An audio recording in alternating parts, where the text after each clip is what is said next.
Hello everyone, फिर से एक नए वीडियो में आपका स्वागत है। और हम लोग कक्षा 9 के प्रश्नावली 1D को हल कर रहे हैं, जिसमें आज इस वीडियो में क्वेश्चन नंबर 11 से हम लोग प्रश्न को हल करने वाले हैं। तो आइए देखते हैं हमारा प्रश्न क्या कह रहा है कि निम्नलिखित को करनी चिन्ह के साथ व्यक्त करें। यहाँ पे करनी चिन्ह के साथ प्रश्नों को व्यक्त करने के लिए कहा है। उससे पहले मैं आपको कुछ सूत्र याद दिलाना चाहूंगा। तो आइए देखते हैं। सबसे पहले देखिए, a to the power minus m. तो ये पावर माइनस है ना, तो इसको बदलने के लिए क्या करना पड़ेगा, ए टू दी पावर एम, यानी इसको बटा के नीचे लाना है। इससे क्या होगा, ये माइनस है तो प्लस हो जाएगा, अगर प्लस रहा तो माइनस हो जाएगा। जैसे a to the power m है, इसको हम लिखते हैं a to the power minus m. तो आपने देखा क्या, ये माइनस है तो बटा में आएगा प्लस हो जाएगा, प्लस रहेगा तो बटा में आएगा तो माइनस हो जाएगा। ठीक है। एक सूत्र मैं आपको बताता हूं कि अगर ए टू दी पावर एम बटा एन है तो इसको हम लोग लिखेंगे क्या, पहले रूट लगा देना होता है, और ये पूरा उठा के यहाँ ले जाइए, A to the power M, और ये एन को यहाँ रखना है, यानी nth root A to the power N. ठीक है। अब कहिएगा सर इसको ए टू दी पावर 1/2 हो तो क्या लिखेंगे, तो देखिए इसके अकॉर्डिंग अगर लिखेंगे इसके अनुसार, तो आप क्या कहेंगे सर, ए का पावर 1 रूट लगाए और यहाँ पे 2 लिखे, बिल्कुल लिख सकते हैं। लेकिन रूट का मतलब ही होता है यहाँ पे 2 छुपा हुआ है, तो इस 2 को लिखने की कोई जरूरत नहीं है। ठीक है। आप सीधा सीधा रूट लिखे, और पावर एक भी नहीं लिखा जाता है तो आप सीधा सीधा ए लिखे। यानी कुल मिलाकर बात यही हुआ कि ए का पावर अगर 1/2 है तो सीधा आप लिखेंगे क्या, रूट ए। ठीक है, रूट लगा देना है पावर हटाने से। कब, जब 1/2 रहे तो। उसके अलावा जो कुछ भी रहे तो उसको इसके अनुसार, इस फॉर्मूला के अनुसार लिखना है। ठीक है। आइए देखते हैं प्रश्न को। प्रश्न हमारा कहता है एक्स टू दी पावर -1/4 है, यहाँ पावर माइनस में है, तो सबसे पहला काम होगा इसको प्लस में बदलना। इसके लिए हमें क्या करना है, 1/, इस सूत्र के हिसाब से देखिए 1/, क्योंकि इसका भी पावर माइनस में, प्लस में करने के लिए यही तो लगाएंगे। तो सबसे पहले ये बेस लिख लेना है। ठीक है।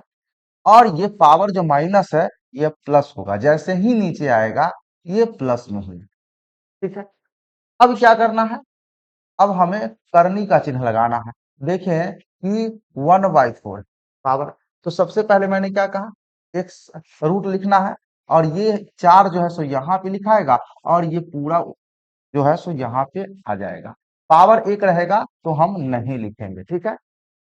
तो क्लियर हो गया ये, यानी कि 1/4 रूट एक्स करनी चिन्ह के साथ, ऐसा हमारा आंसर हो जाएगा। क्लियर है। अब देखिए इसको, इसमें तो ऑलरेडी प्लस में है तो इसको कुछ इधर उधर करने की जरूरत नहीं है, सीधा आपको लिखना है रूट और ये वाला सूत्र लगाना। ठीक है। और यहाँ पर मैंने क्या कहा कि ये पूरा चला जाएगा इसके अंदर, एक्स स्क्वायर, ये 3 को यहाँ लिख लेना है, क्यूब रूट एक्स स्क्वायर हो गया। यही आपका राइट आंसर है। क्लियर, समझ गए होंगे। आइए अगला प्रश्न यहाँ पर देख रहे हैं। यहाँ पर आप देख रहे हैं कि ये माइनस में है और ये प्लस में है, तो मैंने क्या कहा, जब भी पावर माइनस में हो तो उसको क्या करना है, पहले प्लस में बदलना है। प्लस में करने के लिए इसको कहाँ भेजना होगा, ऊपर। तो एक्स टू दी पावर 1/2 बटा y टू दी पावर 1/2। अब मैंने एक सूत्र यहाँ पे मैंने आपको बताया, देख लीजिए, बता देता हूँ, यहाँ पे नहीं लिखा हुआ है कि e to the power m बटा b to the power m। देखिए बेस अलग हो लेकिन पावर सेम हो, इसको हम लोग क्या लिखते हैं, e बटा b whole to the power m, ऐसा लिख सकते हैं। तो इसी सूत्रानुसार मैं इसको लिख सकता हूँ x बटा y whole to the power 1/2। और मैंने अभी अभी बताया, जब कभी भी किसी भी संख्या का पावर आधा यानी 1/2 हो तो क्या लिखते हैं, रूट एक, है ना। जब भी पावर आधा हो इसका मतलब रूट लगाना है सीधा। तो क्या करना है, आपको रूट लगा देना है, और इसमें ये बेस जो है एक्स बटा वाई यहाँ लिख देना। यही आपका करनी चिन्ह के साथ आंसर हो गया। क्लियर, इसमें कोई दिक्कत तो नहीं। आइए अगला प्रश्न देखते हैं हमारा क्या है। कहता है निम्नलिखित ज्ञात करें, यानी निम्नलिखित जो प्रश्न है उसको ज्ञात करने के लिए कह रहा है, हल करने के लिए। देखिए यहाँ पर पावर क्या दिया हुआ है, 1/2, वही आपको क्या करना है, रूट लगाना है। पावर हटेगा, रूट लगेगा और ये 64 यहाँ लिखाएगा। रूट का मतलब क्या होता है? वर्गमूल ज्ञात करना। 64 का वर्गमूल कितना होता है? तो आप कहेंगे सर 8 होता है, तो आप डायरेक्ट लिख लेना। आइए अगला, यहाँ तो मैंने क्या कहा, जब पावर 1/2 रहेगा तो आपको लिखना होता है रूट लगा, ठीक है। लेकिन पावर 1/3 लिखना रहा तो आपको क्यूब रूट ए इस प्रकार से लिखना होता है। तो यहाँ पे देखिए, यहाँ पावर 1/3 है तो यहाँ पे लिखना पड़ेगा क्यूब रूट, और ये 125, ठीक है। और क्यूब रूट का मतलब होता है घनमूल ज्ञात करना। जब यहाँ पर कुछ भी नहीं लग लिखा हुआ है तो 2 लिखा हुआ है, इसका मतलब वर्गमूल, और यहाँ 3 है यानी क्यूब रूट है, तो इसका मतलब घनमूल निकालना है। तो 125 का घनमूल कितना होता है? 5। प्रोसेस से देखेंगे तो इसको आप लिख सकते हैं 5 गुना 5 गुना 5 क्यूब रूट, इस प्रकार से। फिर 5 का क्यूब करेंगे और यहाँ क्यूब रूट लिखेंगे। क्यूब से क्यूब रूट कट जाता है तो बचता कितना है? 5। तो फाइनल आप सीधा लिख दीजिए कितना? 5। ये आपका आंसर हो जाएगा। कोई दिक्कत नहीं ना? आइए अगला प्रश्न देखिए। इसको मैं क्या कर सकता हूँ, देखिए यहाँ पे सबसे पहले रूट लिखना है और ये यहाँ पे लिख लेना है। कितना? 9 का पावर 3, और ये 2 जो है सो यहाँ आ जाए, ठीक है। अब देखिए, हालांकि 2 यहाँ रहता है तो इसको लिखने की आवश्यकता नहीं होती है, ठीक है। अब देखिए यहाँ पे इसको मैं क्या कर सकता हूँ, रूट, इसको 9 को मैं कितनी बार लिख सकता हूँ? 3 बार, ठीक है। अब रूट का मतलब होता है वर्गमूल करना। तो देखिए यहाँ कि 9 का वर्गमूल कितना होता है? 3। इस 9 का भी 3, इस 9 का भी 3। जैसे ही वर्गमूल होता है रूट हट जाता है। इसको मल्टीप्लाई करेंगे तो 3 3 9 3 27 हो जाएगा। कितना होगा? 27। अब आगे देखिए यहाँ पे, यहाँ पे रूट लगाएंगे, ये 5 इतना, तो यहाँ पर 5 लिखाएगा। 2 रहेगा तो नहीं लिखाएगा। यहाँ पे 32 है, 32 का पावर ये कितना? 2 है। अब देखिए इसको मैं क्या लिख सकता हूँ? Fifth root, fifth root. यहाँ पे 32 को, 32 का स्क्वायर है तो 32 गुना 32, 32 गुना 32, क्या? 32 गुना 32। अच्छा, 32 को हम लोग क्या लिख सकते हैं? देखिए फिफ्थ रूट 32 को अगर हम करें ना तो 32 का मतलब होता है कि 2 को कितनी बार लिखना? 5 बार। 2 गुना 2 गुना 2 गुना 2 गुना 2, 5 बार। कितनी बार? 5। 2 दूना 4 दूना 8 दूना 16 दूना 32, ठीक है। इसका मतलब ये कितनी 5 बार? तो 2 का पावर 5 गुने 2 का पावर 5, ठीक है। अब देखिए कि यहाँ पर पावर तो सेम है, बेस भी सेम है। इसको मैं लिख सकता fifth root 2 into 2 whole to the power 5, ठीक है। ये फिफ्थ रूट से ये पावर हमारा कट जाएगा, क्या बचेगा? तो 2 गुना 2 बराबर कितना? 4। ये आपका आंसर हो जाएगा। क्लियर है? समझ में आ गया होगा। आइए अगले प्रश्न की ओर हम चले।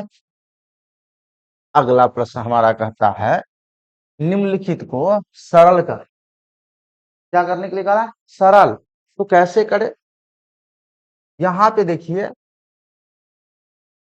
2 to the power 2/3 into 2 to the power 1/5। तो देखिए एक सूत्र होता है a to the power m into a to the power n is equal to a to the power m plus n। यानी कहने का मतलब यह है कि जब बेस सेम होता है ना तो गुना करते वक्त पावर को जोड़ दिया जाता है। क्या क्या जाता है? पावर को जोड़ दिया जाता है। तो यहाँ पर भी देखिए कि बेस सेम है, 2 और 2, तो इसका 2 और इसका पावर, इस पावर को क्या करना पड़ेगा? जोड़ना पड़ेगा। तो क्या करना है? 2/3 प्लस 1/5 बराबर 2 का पावर। अभी देखिए भिन्न का पावर हो गया ना, भिन्न के जोड़ वाला हो गया ना, पावर को जोड़ना पड़ेगा। तो यहाँ पे इसका एलसीएम कितना होगा?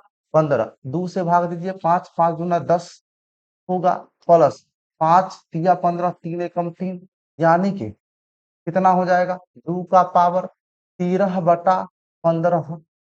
क्लियर है? यही आपका आंसर हो गया।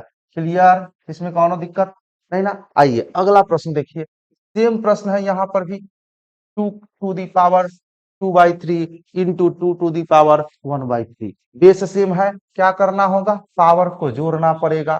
तो 2 प्लस 1/3, फिर 2। अच्छा, जब पावर देखिए यहाँ पे इसको जोड़ेंगे तो क्या होगा, इसका हर समान है, एलसीएम ठीक उतना ही हो जाएगा। तो यहाँ पर हो जाएगा हमारा 3/3। इसको जोड़ेंगे तो कितना होगा, 3/3 हो जाएगा। अब देखिए यहाँ पर 3 से 3 कट जाएगा, ठीक है, तो 2 बचेगा।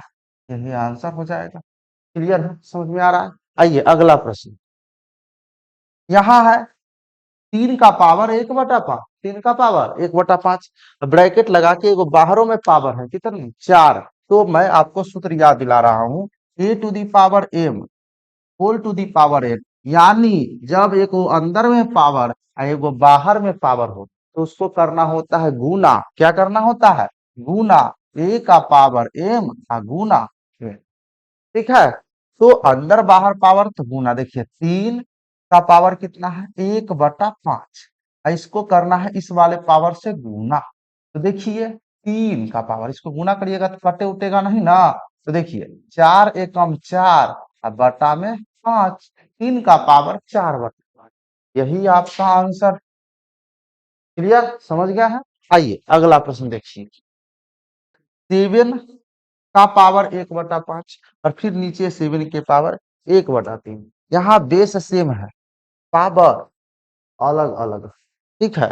तो अब बटा में हो, इस कंडीशन में क्या करते हैं, पावर को घटाते हैं। देखिए a to the power m बटा a to the power n, इस प्रकार a का पावर m - n, पावर को घटा दिया जाता है।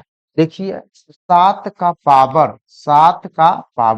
1/5 माइनस 1/3, यानी इस वाले पावर में से इस वाले पावर को घटाना। क्लियर। अब देखिए तो 7, 3 और 5 का एलसीएम लीजिएगा कितना होगा, 15 होगा, ठीक है। 3 से भाग दीजिएगा तो 5 से भाग दीजिएगा 3 बार, 3 एकम 3, और 3 से भाग दीजिएगा 15 में तो कितनी बार, 5 बार, 5 एकम 5 हो जाएगा यहाँ पे।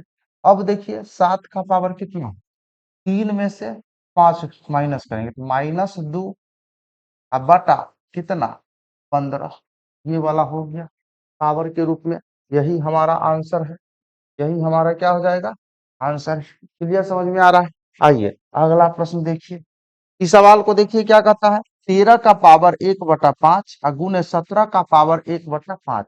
यहाँ पर बेस अलग है, पावर सेम है, तो इसके लिए जो सूत्र होता है यहाँ पर देखिए क्या होता है, a का पावर m गुना b का पावर m, बेस अलग पावर सेम हो, तो इसको हम लोग लिख सकते हैं क्या, a गुना b whole to the power m।